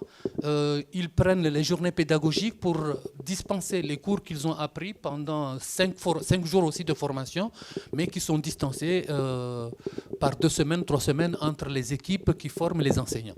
Donc à chaque fois, la première formation a permis de mettre en place, de créer les conditions d'accompagnement de la formation des enseignants par l'équipe de 134 enseignants, effectivement, appuyer la production et l'adaptation de ressources, contribuer à la réflexion sur les projets d'établissement, les partenariats au profit de l'enseignement des sciences. La deuxième session qui est intervenue 10 mois plus tard, c'est déjà de réaliser la première formation, les 5 jours de formation de la MAP envers l'équipe et les formations de l'équipe envers les enseignants. On a dû faire le bilan 10 mois plus tard, d'identifier des manipulations faisables en classe en lien avec les programmes, particulièrement ceux du lycée. Ensuite, de prolonger l'appropriation des différents outils pédagogiques et de construire le projet de formation de professeurs pour l'année suivante. D'accord ? La troisième session, elle a été dispensée par le CE à travers la MAP. Donc ici, nous avons pu améliorer la compréhension des éducateurs, faciliter l'appropriation des pédagogies, articuler et mettre en œuvre de manière pratique des acquis théoriques de 2 précédentes formations. Et là aussi, les questions scientifiques et pédagogiques de l'éducation liées au changement climatique ont été abordées. La révision de programme, comme je l'ai dit, ça a été fait. Je passe, puisque j'ai d'autres activités ici. Je voudrais bien insister sur l'organisation des fêtes des sciences. La fête des sciences, c'est des journées où les autorités et les parents d'élèves sont invités dans un centre, par exemple dans un lycée où on a réuni plusieurs élèves venant de plusieurs écoles et qui ont préparé avec leurs enseignants des expériences, comment on fabrique du savon, comment on produit de l'huile, je ne sais pas quoi, ce genre de choses très visibles. Et ces enfants-là vont présenter aux autorités et à leurs parents comment ça se passe. Ensuite, il y a eu l'accompagnement en matériel didactique, comme je l'ai dit, et puis accompagné pour la création des jardins pédagogiques. On a expliqué là-dessus. En conclusion, nous espérons qu'en 2026-2027, maintenant à cause du Covid, on va avoir 52 établissements qui seront réhabilités avec de nouvelles constructions, donc avec les salles spécialisées, laboratoires, salles polyvalentes pour le primaire, etc. Nous espérons que les chefs d'établissement, les conseils d'école, etc., seront formés à la gestion transparente de l'éducation. Nous espérons que l'IFRE va assurer les formations continues et initiales des professionnels de l'éducation, donc depuis les enseignants jusqu'au cadre des ministères. Les travaux pratiques de physique, de chimie et de SVT seront dispensés dans les écoles, ou du moins ceux qui sont ciblés pour le moment. Les activités d'éducation physique et d'activités physiques et sportives sont enseignées aussi au niveau du primaire. Les données scolaires seront régulières et fiables. Et la carte scolaire comorienne serait maîtrisée. Ensuite, les examens seront modernisés et répondent aux besoins de la population. Jérôme n'est pas si sûr que ça. Et les évaluations du système sont aussi assurées. Bref, voilà, ce serait un enseignement de qualité dans un environnement sain Et ça, c'est le rêve du ministère de l'Éducation nationale et de l'Agence française de développement. Mais c'est aussi le rêve de l'équipe Bundula Malaisie que ce monsieur dirige. Merci. Merci beaucoup pour cette intervention qui nous a donné à voir le projet BLM, voilà. Merci. Et ce qui est intéressant là, c'est que vous avez mis en jeu une nouvelle discipline, enfin une nouvelle, pas nouvelle, mais l'EPS, hein, et c'est intéressant. Et aussi les conditions pour justement réfléchir et conduire une éducation au développement durable. Vous avez beaucoup insisté sur la réhabilitation des milieux, des établissements scolaires, des milieux finalement où peut se faire l'éducation au développement durable. Et vous avez repris des choses très, très, très consistantes aussi pour l'EDD et l'enseignement des sciences. Merci à vous. Alors, dernier intervenant, il s'agit de Frédéric Guénebeau de l'INSPE de La Réunion, donc une île voisine, éduquer pour un avenir durable, les fondements de l'EDD à l'INSPE de La Réunion. Bien parler dans le micro, très bien. Tout va marcher. Bien, bonjour, mesdames, messieurs. Alors, je suis honoré de vous parler d'andragogie, c'est-à-dire de la formation des enseignants du premier et du second degré au sujet de l'éducation au développement durable, par l'INSP, c'est-à-dire l'Institut national supérieur du professorat de l'éducation. C'est une composante de l'Université de La Réunion. Notre programme de formation, situé au niveau master, master 1, master 2, master MEF, donc métier d'éducation et de la formation, repose sur des principes essentiels qui visent à préparer nos futurs enseignants à relever les défis environnementaux et sociétaux de notre époque. Alors tout cela se base sur des principes, il y en a 3. Donc c'est l'apprentissage de la télécommande, hein. Ça va venir, et je crois que c'est venu. Voilà. Alors, un premier principe qui est un changement de perception du monde. Il s'agit de passer d'une vision de conservation à une approche axée sur la protection et la régulation. Cette évolution est cruciale car elle pousse à aller au-delà de la simple préservation passive de l'environnement pour adopter des mesures actives et conscientes en faveur de la protection et de sa protection. L'enjeu donc dans la formation, en fait, est de faire percevoir qu'il est important de protéger nos ressources naturelles et nos écosystèmes dont nous dépendons. Cela implique une compréhension approfondie des dynamiques environnementales et une action déterminée pour prévenir des dégradations. La régulation est essentielle pour assurer que les activités humaines sont menées de manière durable. Il s'agit aussi d'un changement de valeur, deuxième principe. Il s'agit de faire évoluer donc les consciences, de changer et d'évoluer vers une culture de déresponsabilisation, vers un cadre de respect, de responsabilité et de solidarité. Ce changement est fondamental pour construire une société où chacun se sent impliqué et engagé dans la préservation de notre planète et le bien-être collectif. Cultiver le respect pour la nature et pour les êtres humains est essentiel. Cela implique de connaître la valeur intrinsèque de tous les éléments de nos écosystèmes. Il est crucial aussi que chacun prenne conscience de sa responsabilité personnelle et collective. Nos actions individuelles et communautaires doivent refléter cette prise de conscience. La solidarité est indispensable pour faire aussi face aux défis globaux. Nous devons travailler collectivement, partager les ressources et soutenir les initiatives durables. Le troisième principe est un changement de paradigme.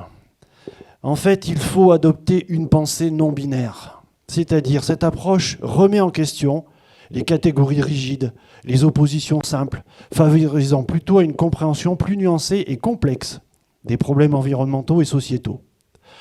Nous encourageons nos étudiants à embrasser la complexité. Cela signifie que les solutions aux problèmes durables sont souvent multiples, interdépendantes et systémiques. Que faire ? Même si nous doutons parfois, nous n'avons pas le droit de nous décourager parce que nous sommes responsables du futur. En tant qu'éducateurs, nous avons le droit et le pouvoir d'influencer les générations à venir. Chaque action que nous entreprenons aujourd'hui a des répercussions sur l'avenir. Nous devons donc agir avec conscience et détermination. En éducation, le moindre geste pour changer un homme, et un homme peut changer le monde. Chaque élève que nous inspirons à agir de manière durable est une graine plantée pour un avenir meilleur. À l'INSP de La Réunion, donc, nos principes sont alignés sur les objectifs du développement durable définis par l'ONU pour 2030.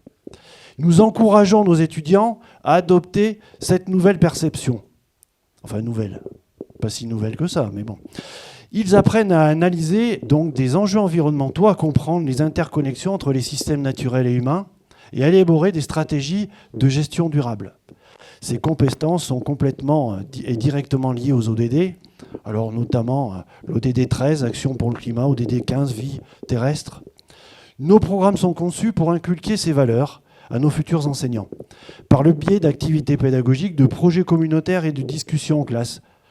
Nous encourageons nos étudiants à intégrer ces valeurs dans leur pratique professionnelle et ainsi à les transmettre à leurs élèves et futurs élèves. Ces valeurs sont en parfaite harmonie avec l'ODD 4, par exemple, éducation de qualité, ODD 16, paix, justice et institutions efficaces.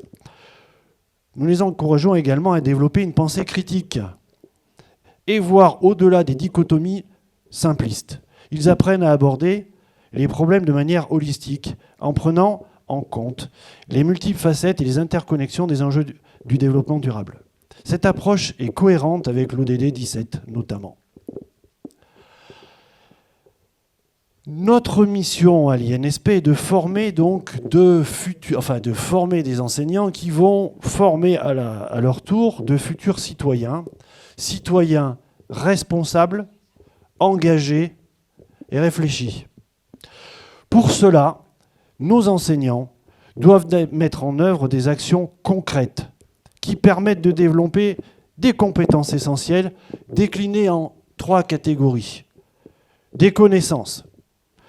Nos étudiants, futurs enseignants, doivent acquérir un solide lexique et des concepts clés liés au développement durable. Ils sont formés pour comprendre les enjeux globaux et locaux et pour appliquer ces connaissances dans des contextes réels. Notion de transfert. Aussi des capacités.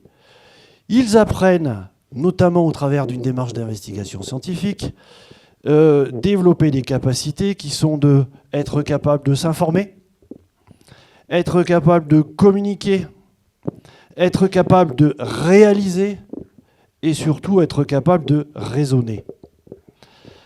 Ensuite, des attitudes sont développées et ces attitudes sont indispensables pour en fait s'engager activement, collaborer avec les autres, partager des connaissances et avoir un regard critique sur les situations et adapter des comportements beaucoup plus responsables. Ils apprennent à s'engager personnellement et professionnellement dans un avenir durable. Alors c'est donc un lien évident avec à la fois la démarche d'investigation scientifique et surtout la pédagogie de projet qui donne du sens. L'enseignement de l'EDD à l'INSP de La Réunion intègre de manière étroite la démarche d'investigation scientifique et la pédagogie de projet pluridisciplinaire. Donc ce n'est pas qu'une affaire de science. Et cela se traduit par des actions concrètes, authentiques et contextualisées. Comme le projet de jardinage. Donc l'INSP, nous avons un jardin partagé, un jardin potager et un jardin à vocation conservatoire, c'est-à-dire qu'il y a des espèces endémiques de La Réunion. Et ce jardin est entretenu par des formateurs, entretenu par des futurs enseignants et des élèves aussi viennent de temps en temps se livrer à ces activités.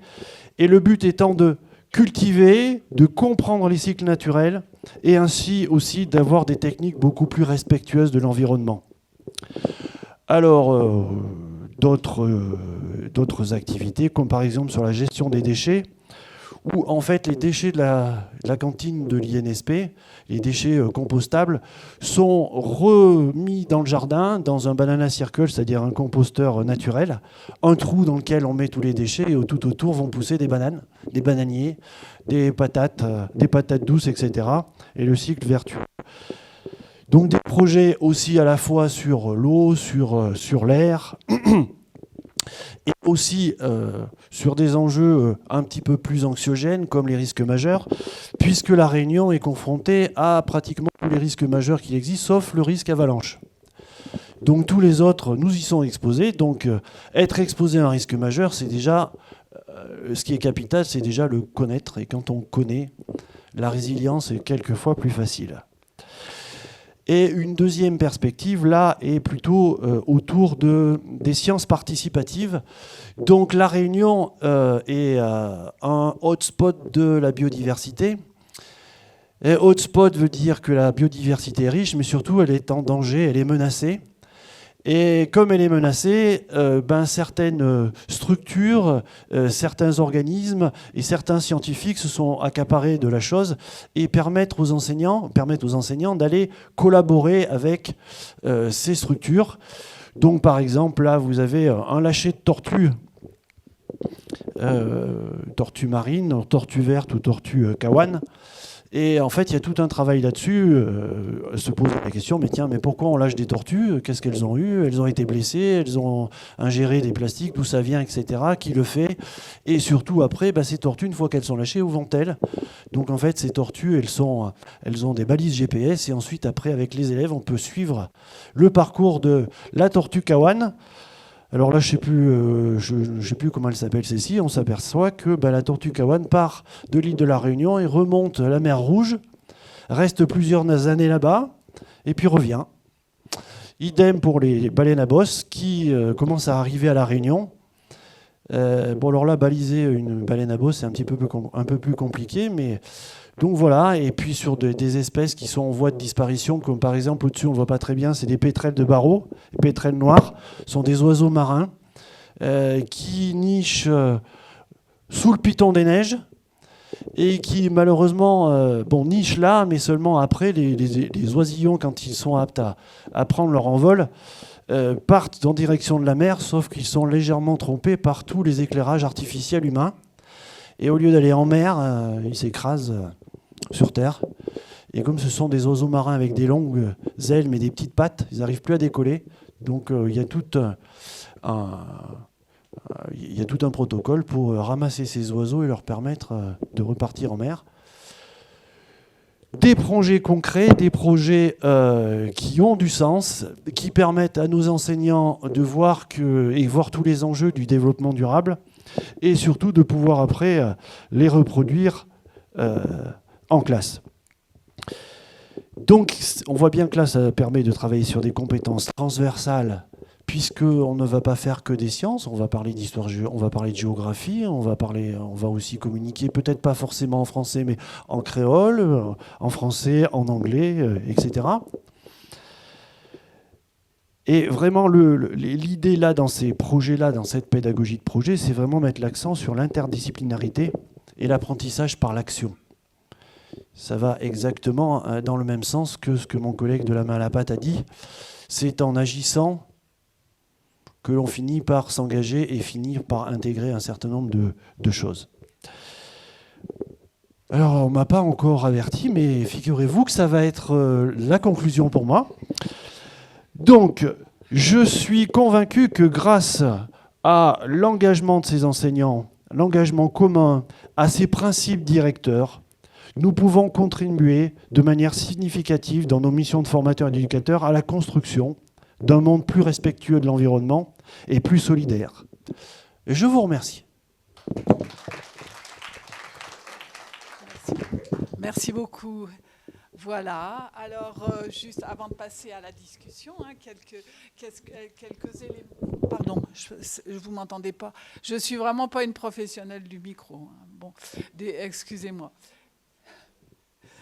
Oui, je retiendrai de la communication qui vient d'être faite l'accent mis sur les modes de pensée et les changements de mode de pensée Ça, c'est quelque chose qui peut nous intéresser tous, jusque dans la formation, des enseignants ou des élèves. De la pensée, on a parlé de se détacher de la pensée binaire pour aller vers une pensée systémique ou une pensée critique. Bon, après, qu'est-ce qu'on met dedans, c'est à travailler. Et puis, d'autres interventions ont bien pointé la nécessité d'une formation des enseignants. Eux-mêmes la demandent, cette formation. Eh bien, nous avons eu ici un exemple de formation dans un institut de formation des maîtres. Et cette articulation de ces formations avec des activités ou des projets concrets. Voilà. Alors, on va passer maintenant à la partie discussion. Je vais faire comme Jean-Pierre hier. Je ne vais pas faire une grande synthèse et en plus, elle serait sûrement très, très incomplète. Mais de toutes vos interventions de ce matin, j'ai repérer la pluralité des entrées dans l'éducation au développement durable par des dispositifs, des thématiques, différentes disciplines, différentes sortes de ressources. Je mettrai aussi en valeur, parce qu'on en a parlé beaucoup, les conditions de la formation et de la formation de citoyens éclairés, les conditions d'un engagement, les conditions d'une participation citoyenne. Et puis, par rapport à la formation, deux choses. D'abord, je le disais à l'instant, les besoins en formation et la proposition de ressources, elles ont été nombreuses ce matin, mais aussi le fait que, il y a de la créativité aussi chez les enseignants. Donc là, faisons avec ces deux entrées, l'entrée de notre côté, l'entrée du côté des enseignants. Voilà. On peut passer à la partie discussion. Et si vous avez des questions, on n'a pas beaucoup de temps, 10 minutes ? Ah oui, alors exactement. Il faudrait que tous les participants de ce matin puissent venir, qu'on vous voit tous ensemble. Alors, on y va, monsieur. Bonjour. Tout d'abord, je tiens à remercier les intervenantes et les intervenants. Je tiens également à remercier Madame Denise Orange Rafachol pour sa modération. Et ma question va partir à partir d'une synthèse qu'a faite Madame Orange Rafachol, le changement de pensée d'une pensée binaire, une pensée linéaire à une pensée critique, systémique, holiste. Et j'aimerais à ce propos paraphraser un petit peu les interventions de M. Mathieu Farina et M. Frédéric Guenbeau. Par coïncidence, il y avait un débat philosophique entre les deux interventions, la thèse et l'antithèse. Donc, je tiens vraiment à les remercier. Si on part justement des finalités de l'enseignement scientifique adossé à l'éducation au développement durable, c'est pour préparer les enfants à comprendre des questions socio-scientifiques, à pouvoir participer à des débats et d'être en mesure de prendre des décisions. Autrement dit, des citoyens compétents, éclairés et agiles, et qui peuvent justement remettre en cause et analyser de manière critique. Donc, il s'agit de renforcer justement l'habilitation de ces enfants à mobiliser des connaissances scientifiques pour agir, pour prendre l'action. Donc, ce qui se pose une formation professionnalisante de l'enseignant. Ce qui se pose aussi un changement de paradigme des représentations chez l'enseignant. Parce que il me semble que la conception qui a été véhiculée par la main à la pâte, il me semble, c'est un avis personnel, il me semble que c'est une science à caractère scientiste, à caractère neutre, à caractère universel, qui ne répond pas justement aux exigences de la complexité et de l'intelligence de la complexité, qui nécessite l'incertitude, qui nécessite le relativisme, qui nécessite la pensée systémique, la pensée complexe. Donc il me semble qu'il faut justement travailler sur les conceptions épistémologiques de l'enseignant pour pouvoir donner un enseignement scientifique de qualité et qui répond aux exigences de l'éducation au développement durable. Une deuxième question très rapidement pour Madame Myriel Essounou, très rapidement, sur le concours de l'innovation. J'ai une question concernant justement la référence. Pourquoi on traite ces vidéos d'innovatrices? Sur quelle référence? Est-ce une référence mondiale, internationale, ou bien une référence locale, régionale? Donc, sur quelle référence? Quelle est la grille? Les éléments de la grille? Je sais bien que la présentation, c'était une présentation très rapide, c'était un résumé. Quelles sont les composantes de la grille qui ont permis justement l'évaluation de ces innovations? Et la dernière question, quel est le sort? Quel est le sort de ces innovations? Merci beaucoup. Alors, merci pour votre question, vos questions. On va vite passer à d'autres, sinon. Je remercie tous les panélistes et voudrais poser la question à partir d'une expérience d'échec à la main à la pâte. On est en 1975, en formation dans une école normale d'instituteurs. Nous sommes restés 4 ans sans faire de biologie et le prof de biologie est arrivé quand on est en 4e année. Il sait que nous allons devenir des instituteurs, qu'on va être affectés en brousse dans les villages. Alors il nous dit, observez, souvenez-vous de tout ce qui dans votre pays, c'était un expatrié, dans votre pays vous pose problème. Du point de vue scientifique, quelque chose à enseigner. Quand vous avez un problème, dites-moi et puis je vais vous donner la réponse dans une perspective de biologie. Alors, au Sénégal, tout le monde a une peur bleue des geckos.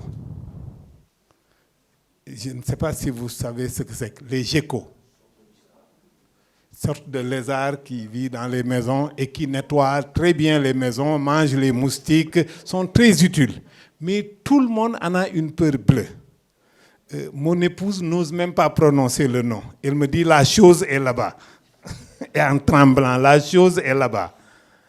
Alors, on lui a dit que quand le gecko urine quelque part, quand il y a une intoxication alimentaire, la seule explication, c'est qu'un gecko a uriné dans ce qu'on a mangé. Quel que soit le truc, tu ne peux pas les convaincre que c'est autre chose, vous avez mal conservé vos aliments. Non, c'est qu'un gecko a uriné dans l'eau, on l'a bu et c'est l'intoxication alimentaire. Et quand le gecko apparaît, tout le monde prend les armes possibles et imaginables pour le liquider rapidement. Alors qu'il est utile à la biodiversité, qu'il est très utile dans les maisons. Alors lui, pour nous convaincre que tout ce qu'on raconte est faux, il a fait bouillir le gecko et l'a mangé devant nous. Et il a dit, si je meurs, vous avez raison, si je ne meurs pas, ne croyez plus à ça. Après l'expérience, je crois que j'étais le seul à croire que le gecko ne fait pas de mal à personne. Tous les 42 autres camarades ont dit qu'ils ne croient pas à ça. Quel est le problème et comment le résoudre? Merci à tout le monde, aux intervenants, aux organisateurs, aux modérateurs. Je me permets de me présenter. Je suis Adélaïde, je suis responsable développement et partenariat pour une association qui s'appelle AXEMAD, qui est une association française mais qui travaille à Madagascar. Je suis avec mon collègue responsable pédagogique Nampoun. Alors, juste un petit mot pour l'association, pour situer. En fait, on travaille pour l'amélioration de l'éducation scientifique à travers les TIS au niveau des lycées. Donc on fait des contenus pédagogiques, on installe des moyens d'accès informatique et on fait des formations et des accompagnements des formateurs, des enseignants. Donc j'ai plusieurs questions, remarques oui. Madame la professeure Baudot, concernant le kit Madère, donc vous avez dit à la fin vos perspectives de faire des productions au niveau lycée, secondaire. Donc là, à ce niveau-là, on serait très heureux d'en apprendre plus sur ce que vous anticipez, etc. Et puis on serait ouvert à toute discussion de partenariat avec vous. Pour Madame Mireille, du coup, j'ai pas vu Madagascar dans la liste de vos bénéficiaires pour votre concours. Donc, je ne sais pas, est-ce que vous envisagez d'ouvrir à Madagascar pour votre concours? Et ensuite, c'est plus pour Monsieur Thomas. Après, je serais très heureuse de discuter pour vos actions à l'international et votre séminaire, parce que du coup, vous êtes passé très vite. Donc, je me mets à votre disposition pour en discuter. Merci. Merci beaucoup pour vos présentations. J'observe beaucoup de réflexions à la lumière des interventions qui ont pu être mises en place. Deux interventions ont ouvert, puis ça a peut-être été évoqué par Denise, cette tension entre l'intention pédagogique de former aux sciences et l'intention pédagogique de développer des préoccupations environnementales dans l'action.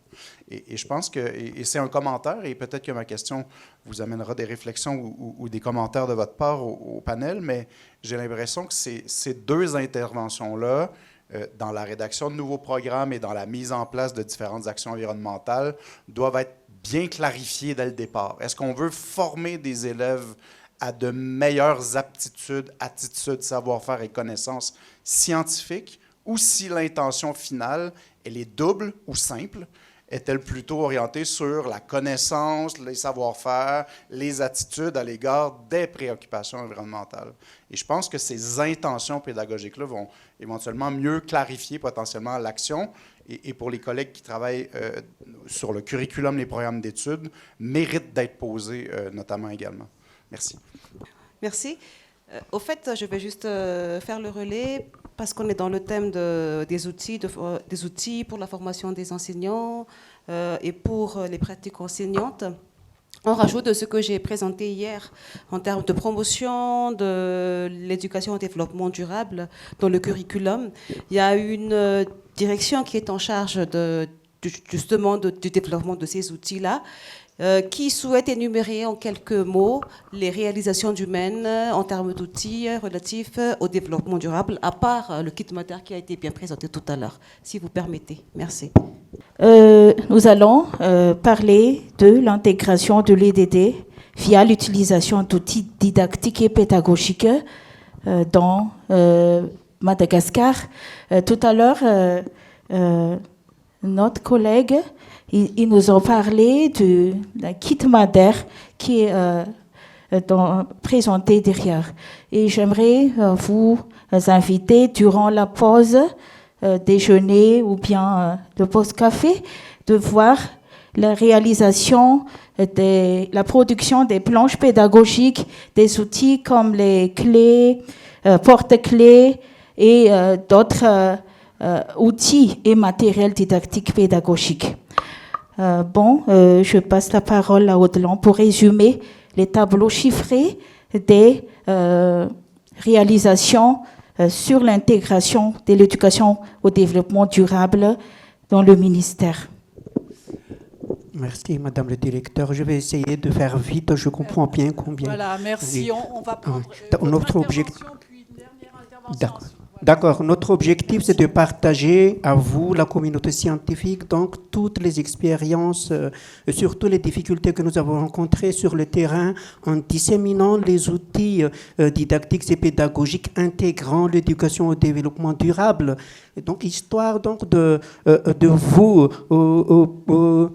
vous confier ces différents problèmes de manière qu'au futur, nous pourrions donc trouver à travers vos écrits les éventuelles solutions pour essayer d'encore faire mieux l'intégration de l'EDD à travers l'éducation nationale.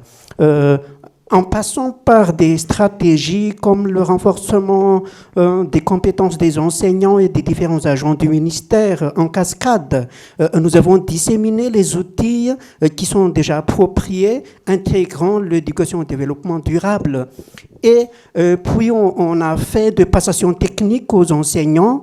Et les grands problèmes que nous avons rencontrés, c'est que ces enseignants, la plupart n'ont pas les qualifications requises donc pour pouvoir enseigner dans la règle de l'art, mais également l'utilisation des outils intégrant l'EDD nécessite une certaine compétence, disons, particulière.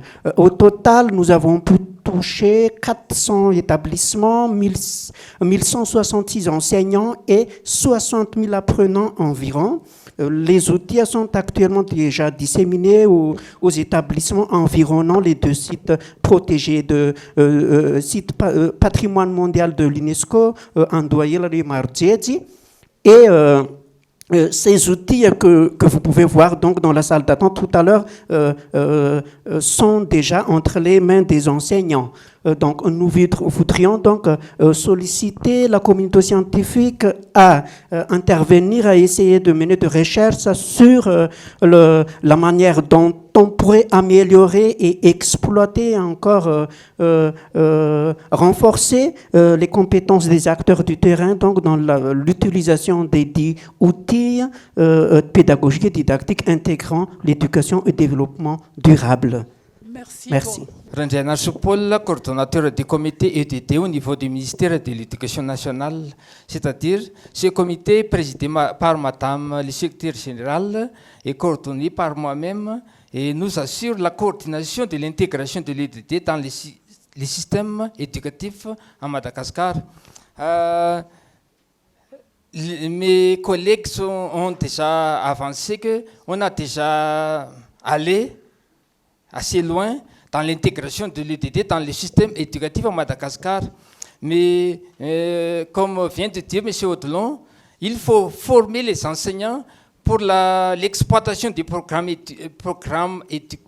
d'études intégrant l'ETT et l'exploitation des outils et ressources pédagogiques pour enseigner les élèves. Et maintenant, on projette d'organiser des formations au niveau de 28 CRNFP de Madagascar, Centre de formation des enseignants, formation initiale et formation continue.